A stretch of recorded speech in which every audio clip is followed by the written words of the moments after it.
બોટાદ જિલ્લામાં કોંગ્રેસ પાર્ટી દ્વારા નવી રચના કરવામાં આવી ત્યારે સમિતિને લઈને મુસ્લિમ ઘાંચી સમાજ દ્વારા કોંગ્રેસ પાર્ટીનો વિરોધ કરીને નારાજગી વ્યક્ત કરવામાં આવી હતી। ત્યારે બોટાદ જિલ્લામાં કોંગ્રેસ પાર્ટીનો વિરોધ કરીને નારાજગી વ્યક્ત કરવામાં આવી છે અને આગામી ચૂંટણીમાં વળતો જવાબ આપવાની ચીમકી પણ ઉચ્ચારી હતી। ત્યારે જો વાત કરીએ તો તાજેતરમાં જ બોટાદ જિલ્લા કોંગ્રેસ દ્વારા 142 સભ્યોની નવી સમિતિની રચના કરવામાં આવી છે, જેમાં મુસ્લિમ ઘાંચી સમાજના એક પણ સભ્યનો સમાવેશ નહીં કરાતા મુસ્લિમ ઘાંચી સમાજમાં કોંગ્રેસ પાર્ટી સામે નારાજગી જોવા મળી રહી છે। ત્યારે બોટાદ જિલ્લામાં મુસ્લિમ ઘાંચી સમાજના 20,000 જેટલા ઘરો આવેલા છે અને 35,000 કરતાં વધુ મતદારો મુસ્લિમ ઘાંચી સમાજના છે, જેઓ વર્ષોથી કોંગ્રેસ પક્ષ સાથે તમામ રીતે જોડાયેલો સમાજ છે।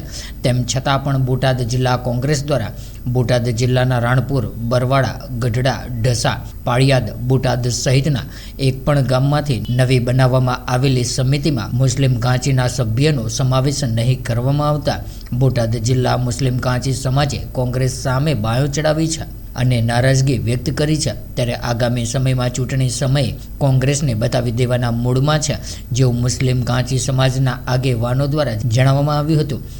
માગડ હકીબ, માજી પ્રમુખ ઘાંચી સમાજ રાણપુર। હાલ અમને જાણવા મળ્યું કે રાણપુર ઘાંચી સમાજ અને બીજા બોટાદ ઘાંચી સમાજ, બરવાડા ઘાંચી સમાજ કોઈ પણ જગ્યાએથી એક પણ સભ્ય કારોબારી સમિતિમાં લીધો નથી કોંગ્રેસે।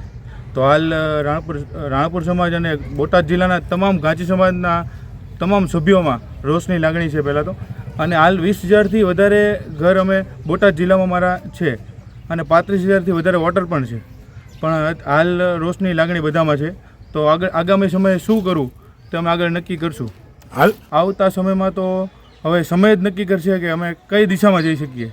આગળ પણ અમે આ પક્ષ સાથે વર્ષોથી જોડાયેલા છીએ અને વર્ષોથી એમાં કોંગ્રેસ પક્ષ સાથે જ છીએ। આગળ અમે વિચારીશું કે હવે અમારે કઈ તરફ જવું। આ અયોગ્ય પગલું છે એમનું, કોંગ્રેસ જે પણ પ્રમુખ એમને નિમા છે તેમનું અયોગ્ય પગલું છે। આ માટે કોંગ્રેસ જવાબદાર ગણી શકાય અત્યારે, અને કોંગ્રેસને આનું માઠું નુકસાન ભોગવવું પડશે આગામી સમયમાં। સાજિદભાઈ ઉસ્માનભાઈ ભાસ, રાણપુર ઘાંચી સમાજ પૂર્વ પ્રમુખ તેમજ સમસ્ત ભાદરકઠિયા ઘાંચી સમાજ પૂર્વ પ્રમુખ અમે ભેગા થયા છીએ કે થોડા દિવસો પહેલાં કોંગ્રેસ પક્ષ તરફથી જિલ્લાના પ્રમુખની નિમણૂક કરવાની હતી। તેની અંદર બોટાદ જિલ્લાના પ્રમુખ તરીકે હિંમતભાઈ કટારિયાની વરણી થઈ, તેમજ જિલ્લા વાઇઝ તમામ કારોબારીની વરણી કરવામાં આવી। તે તમામ કારોબારીની અંદર ભાદરકઠિયા ઘાંચી સમાજના એક પણ સભ્યની વરણી થઈ નથી। તેના અનુસંધાનમાં અમે બધા અત્યારે ઉપસ્થિત થયા છીએ। એના માટે અમે અત્યારે રાણપુરના સમાજના આગેવાનો ભેગા થયા છીએ। આજથી તમને વાત કરું તો થોડા દિવસો પહેલાં 131 વ્યક્તિઓની કોંગ્રેસ પાર્ટી તરફથી યાદી જાહેર થઈ હતી। ત્યારે આ ધંધુકા વિધાનસભાના પૂર્વ ધારાસભ્ય શ્રી હરપાલસિંહ ચુડાસમા સાહેબ શ્રી તેમજ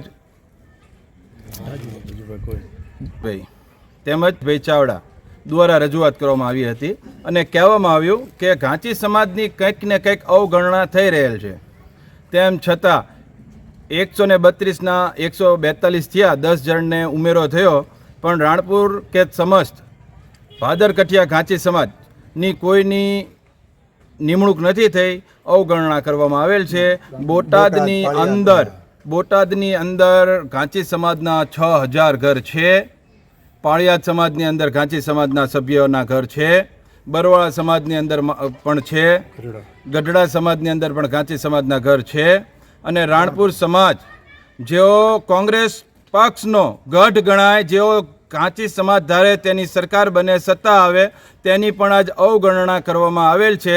તેના અનુસંધાનમાં અમે આગામી દિવસોમાં સમસ્ત સમાજના તમામ ગામની અંદર જઈ આગેવાનો મળી અને આ કોંગ્રેસ પક્ષે જે અમારી અવગણના કરી છે, આગામી દિવસોમાં અમે પણ કોંગ્રેસ પક્ષની અવગણના કરશું અને અમે દેખાડી દઈશું કે કોંગ્રેસને જો ઘાંચી સમાજની જરૂર ન હોય તો આ ઘાંચી સમાજને પણ કોંગ્રેસની જરૂર નથી।